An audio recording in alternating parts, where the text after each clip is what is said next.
உணவிற்கான பல பெயர்கள்: பிளவை, பிளக்கப்பட்ட மாமிச துண்டு; சொன்றி, வேக வைத்த சோறு; திற்றி, வேக வைத்த இளம் தசை; துழுவை, துழாவி துழாவி சமைப்பது; பன்னியம், பல வகையான பலகாரங்கள்; பொம்மல் பெருஞ்சோறு, அதிக அளவு சோற்றை குவித்து வைப்பது; மிளர்வை, புரண்டு கிடப்பது; மீன் குழம்பில் புரண்டு கிடக்கும் மீன்களை மிளர்வை என்று நற்றினை சொல்கிறது.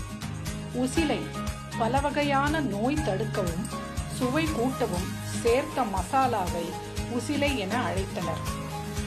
தீம்புளிப்பாக, சோற்றுடன் உறைந்த தயிரை கலந்த தயிர் சோறு.